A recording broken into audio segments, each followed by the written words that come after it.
This morning I want to talk to you about one of my favorite teachers. I have a lot of favorite spiritual teachers and teachers of philosophy and psychology, but today I want to zero in on one of my favorite spiritual teachers. Yes, Jesus the Christ is one of my favorite spiritual teachers, but the one I want to talk about this morning is Siddhartha Gautama the Buddha. I think that if they lived at the same time, which they did not, they would have had some really great conversations. I really do. I really do. One of the things I so appreciate about unity is that as a teaching and as a movement, we recognize and celebrate the perennial wisdom that is found in all the world's religions and spiritual teachings. I know if that were not so, I couldn't be involved in unity. I hold very near and dear the fact that we recognize that there is one presence and one power in the universe, but that presence and power is called by many different names, and it really matters not what name we give it, nor does it matter what path we use to find it and to come into a relationship with it. This is why we say, one God, many paths, many paths. And so Buddhism and the teachings of Siddhartha Gautama Buddha offer a path to come into a realization of the presence and power that we in this room likely refer to as God. Who was the Buddha? His name was Siddhartha Gautama. He lived about 2,500 years ago, was born in India, had his awakening in India, did his teaching in India. The term Buddha is similar to the term Christ in that it is not the individual's last name. It is a title. It is a designation. I actually like what the title or designation Buddha means even more than what the word Christ means. Christ comes from the Greek Christos and means anointed one. Buddha means the awakened one. The awakened one. Do you know how many teachers today, contemporary spiritual teachers today, are teaching about the need for each and every one of us to be enlightened, for each and every one of us to awaken? It is a very popular idea right now, and I am grateful for that. How about you? Would it not be a happier place? Would we not actually create and manifest heaven on earth if more of us were serious about becoming an awakened one? Yeah. Awakened from what, though? Right? Awakened from what? Awaken from what kind of sleeping, though? Does anybody hear a ringing that I'm hearing? Can we make that go away? Wonderful, because I don't know how to do that, but I do know how to ask. So awakened, waking up from what? It's to wake up from the sleep. It's getting worse, Doug. To wake up from the sleep of ignorance.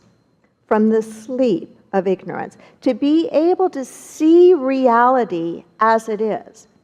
And here is a challenge for some of us in metaphysics. If we are looking at metaphysics on the superficial entry-level point, we are likely to confuse this with, well, if I accept and acknowledge and see reality as it is, and if that reality is negative, then I am not practicing my unity way of thinking or being. And that's actually not true. Unity doesn't say close your eyes to reality.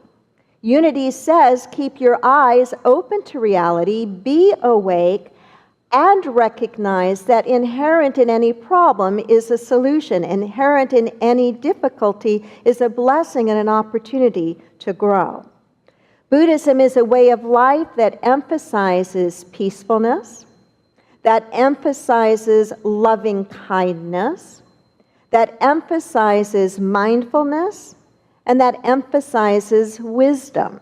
Does this not sound an awful lot like what we stand for in unity as well? It is to live a life that is peaceful, to cultivate divine intelligence, to cultivate wisdom, to live from a place of loving kindness, and to be about peace internally as well as externally. There's a lot in Buddhism that also parallels some very basics in science. There are 3 great truths in Buddhism. They are these. Number 1, that nothing is ever lost in the universe. Say that with me. Nothing is ever lost in the universe. That sounds like Physics 101, doesn't it? That matter turns into energy, energy turns into matter. When the leaves fall off the tree, they fall to the ground, they decompose, they become the fertilizer to give new life and energy to that tree. Nothing is ever lost in the universe. Second great universal truth, everything changes. Everything changes. We start off as babies, we grow up, we grow old, this body is set aside. Everything changes. Life flows like a river, always changing. Sometimes the river moves quickly and is a joyful journey, and other times the river moves slowly and around obstacles and is difficult and is challenging. In Buddhism, the idea that everything changes is captured in the word impermanence. Impermanence. And it helps us to understand when we really get that everything changes, to hold it all lightly. To hold it all lightly. And the third great truth is that there is this law of cause and effect. That for every action there is a reaction. That who we are today is a result of the thoughts and decisions and actions that we have made individually and that humanity has made collectively. The Buddhists call it not just the law of cause and effect, but what? The law of karma. The Buddha in the Dhammapada is a core sacred text of Buddhism that was written in 423 BC. In the Dhammapada, the Buddha says the kind of seed sown will produce that kind of fruit. Those who do good will reap good results. Those who do evil will reap evil results. If you carefully plant a good seed, you will joyfully gather good fruit. Does that not sound like basic metaphysics? If you wonder why, you don't need to wonder why anymore. The founders of Unity, Charles and Myrtle Fillmore, exhaustively and deeply studied the world's religious traditions. They explored deeply, especially the Eastern traditions. This is why, when you get into the core teachings of Unity, you begin to think, wow, some of this sounds an awful lot like Buddhism. Some of this sounds an awful lot like Taoism. The Fillmores embraced and pulled out of these traditions ideas and concepts that resonated for them, that they then took and put into the laboratory of their lives to test them out and see, boy, if I think this way, if I practice this way, does my life get better? The essence of Buddhism, to me, is this, that all our problems and suffering arise from confused and negative states of mind. All our problems and suffering arise from confused and negative states of mind. Here's a homework assignment for you. You know I love to give homework, right? The next time you find yourself stuck in a problem or feeling some suffering, ask yourself, how am I confused right now? What am I forgetting? What kind of negative activity is going on in my mind? You'll find something. You'll absolutely find something. All our problems and suffering arise from negative and confused states of mind. Similarly, all of our happiness and good fortune, arise from peaceful and positive states of mind. From peaceful and positive states of mind. Let me ask you a very basic question here. Who thinks your thoughts? It's not a trick question. Who thinks your thoughts? You do. I think my thoughts, you think your thoughts. Do you ever wish you could get away from some of the thoughts you think? That's why you're here in this teaching. That's why I'm here in this teaching. At the very heart of Buddhism, at its very heart, is an understanding of the mind and an appreciation for working at the level of the mind. This is basic metaphysics again. William James, the founder of American philosophy and psychology, once described the New Thought movement, of which unity is a part, as the only uniquely American contribution to the body of religious thought, and described it as the religion, I have to get past that word sometimes, but the religion of healthy mindedness, of healthy mindedness. This is why there's so much emphasis in unity and science of the mind at working at the level of our mind. Not so much to manipulate anything out here, but to cultivate a quality of peacefulness and surrender and freedom from within. Here's a line from the Dhammapada, the second verse. All that we are is a result of our thoughts. All that we are is the result of our thoughts. Or this one, I like this one a lot. Whatever an enemy may do, he cannot harm as much as your own wrongly directed thoughts. Whatever an enemy may do, he cannot harm as much as your own wrongly directed thoughts. Have you ever been subjected to your own wrongly directed thoughts? Of course you have, and so have I. The teacher, Byron Katie, I consider her to be a very highly evolved spiritual teacher. Byron Katie emphasizes that the most important relationship any of us will ever have is not the relationship we have with our significant other or our children or our best friends or even whatever we call or refer to as God. But that the most important relationship we will ever have is the relationship we have to our thoughts, to our thinking. Because it is by the construct of our thoughts and our thinkings that we create our internal experience. And out of our internal experience, everything else flows and is either colored in a beautiful way or in a very destructive and harmful way. You're probably aware that in Buddhism, there are the Four Noble Truths, and they all deal with the idea of suffering. When the Buddha awakened, he awakened to the realization that suffering is real, that suffering exists and falls into the life of each and every person, that it is a universal experience. But how we experience it is individual to us. And so the Four Noble Truths deal with the reality of suffering, what the cause of suffering is, the cessation of suffering, and that there is a path to be practiced that will end the experience of suffering. And that eightfold path is all about rightness, about right understanding, right thought, right speech, right action, right livelihood, right effort, right concentration, right mindfulness. Boy, if we were to put those up on a bulletin board and say, this is humanity's homework assignment, and if we were to actually do it together, wow, what a different world we could create. What a different world we could create. Do you ever look for the simplest way to distill something so you can remember it and really hold on to it?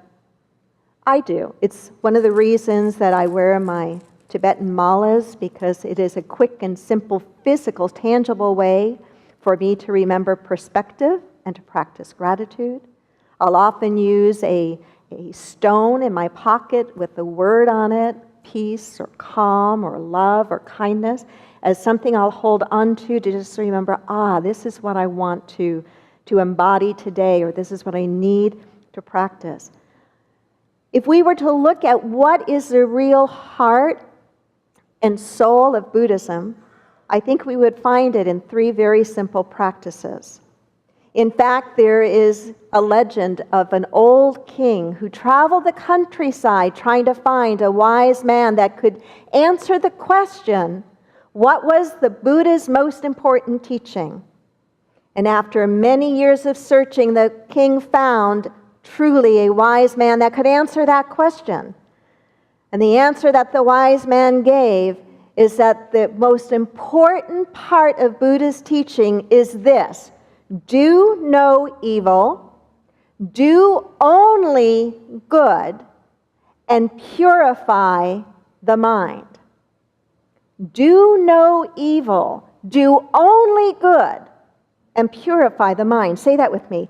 Do no evil, do only good, and purify the mind. The king was very upset with that answer. He wanted the advanced course. He expected a long, complicated answer and said to the wise man, well, any 5-year-old can understand that. And the wise man said, yes, but not even an 80-year-old man can actually do it. Can actually do it. Consistently do no evil. Consistently do only good. Consistently purify the mind. I can't help but think of Jesus' teaching about why are you so concerned about the speck in your brother's eye that you do not see the log in your own eye. First remove the log from your own eye, and then you will see clearly to remove the speck from your brother's eye. He was talking about how important it is that we do our work. And if we really get that there's a significant amount of work for us to do individually at the level of the mind, we wouldn't be so preoccupied in judging our brother. Right? I love when you do that. So very quickly, we're going to take a look at just a couple of verses from the Dhammapada that support each of these 3 things. To do no evil, to do only good, and to purify the mind. So say that with me one more time. Do no evil, do only good, purify the mind. The first, to remind us to do no evil, from the Dhammapada, verse 68. Do only what you will not regret, and the fruit of your deeds will be reaped in joy. Do only what you will not regret, and the fruit of your deeds will be reaped in joy. Very simple, but very clear, isn't it? Have you ever done anything you've regretted? Raise your hand if you have. Let me ask it a different way. Have you ever been on a diet? Make it just really simple, right? Really simple. Probably everyone at some point in their life has been on a diet, right? And what happens when whatever diet you're on, of what you said you're going to put into your body and what you're not going to put into your body, what happens when you make a bad choice and you do exactly the opposite of what you said you were going to do? What is the feeling that you usually have? A couple of feelings: regret and guilt. Guilt and then regret. Regret because you can say, I knew better, right? Regret because you can say, I wasn't going to do that. I was going to make a different choice. I was going to make a different choice. The idea of do no evil is not just, there's really evil out in the world. There's really horrible things that people do to other people. And we can be tempted to think, oh, well, I don't do evil. But that's not true. Sometimes we do evil to ourselves. We take actions that we regret, that we know that will harm us or will harm our relationships. Or we do things that are unkind to other people. Anytime we gossip, anytime we spread half-truths, when we are critical and judgmental or ostracize a segment of society because we don't agree with them, we are doing evil. And the practice of a Buddhist way of life begins with do no evil, do no harm, not to oneself and not to others. pretty tall order, but something we can stretch into, something we can stretch into. The second was do only good. Do only good. That's a tall order as well, is it not? To stretch into the idea of doing only good. Let me read this verse from the Dhammapada. Rouse yourself. I like that word rouse. To me, it feels enthusiastic. It feels alive. It feels awake. Rouse yourself and follow the enlightened way through the world with energy and joy. Rouse yourself. Wake up. Rouse yourself and follow the enlightened way through the world with energy and joy. There's a lot in that statement when we unpack it. To approach our journey with a sense of enthusiasm, to follow the enlightened way. Every one of us in this room already know a whole lot of good spiritual stuff. We already know enough to be consistently awake all the time. You already know it. You do, and so do I. It is closing the gap between what we know and what we do. To know and not to do is not to know. The real test is, what am I living from? Am I closing this gap? I know what love looks like. I know what being kind and forgiving looks like. I know what being non-judgmental looks like and feels like. Do you? Of course you do. Of course you do. To learn to do good is to it's to consistently work at the level of closing this gap. Rouse yourself and follow the enlightened way through the world with energy and joy. I underlined for myself the words, through the world. What's so meaningful to me about that is it is reminding me that my spiritual practice is not something outside the rest of my life. My spiritual practice goes right through the very center of my life.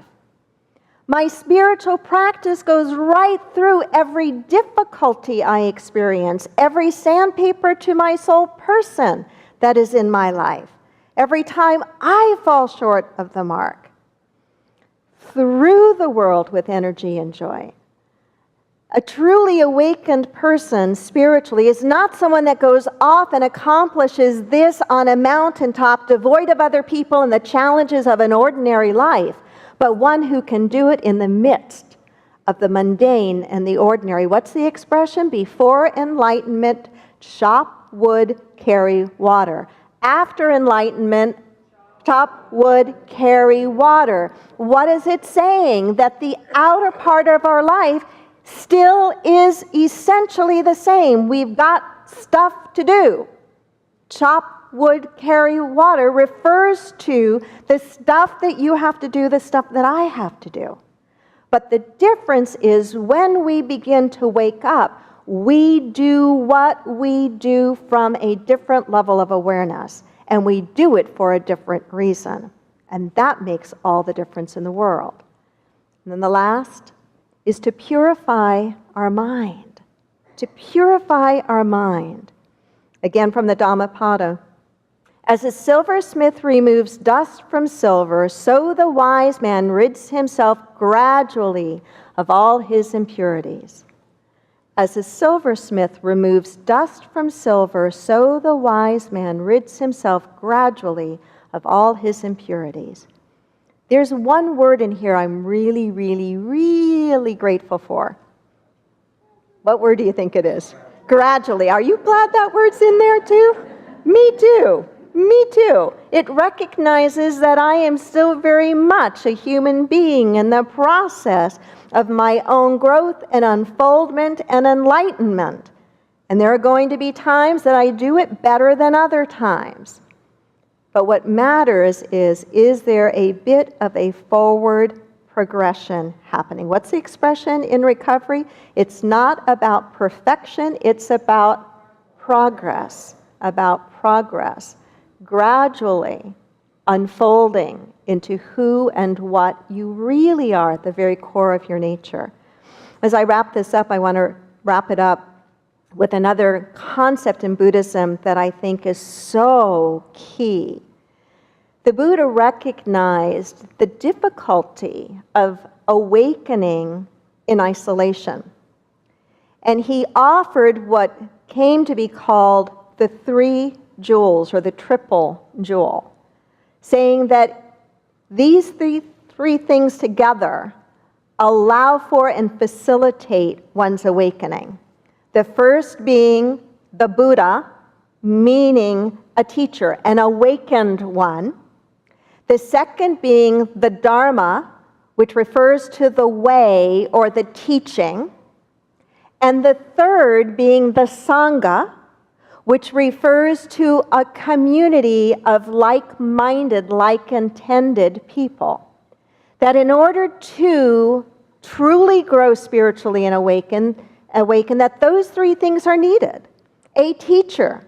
Christianity has Jesus as the teacher, although it's arguable what's been done to Jesus in the church, but don't get me started on that. We clearly don't have time. But a teacher is needed, an awakened one who knows, the Buddha. The Dharma, a path, a way to practice, information that helps us, the Dharma. And the Sangha, a community. He didn't say pick one out of the three, or pick just two. He said all three are needed. All three are needed.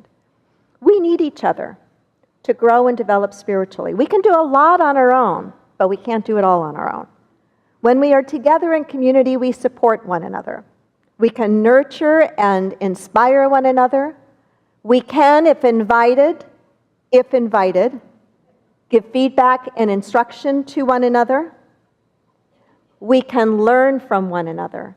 And this is why I think the Buddha said the three jewels are needed: a teacher, a teaching, and a community. So as I close, the essence of Buddhism: all our problems and suffering arise from confused and negative states of mind.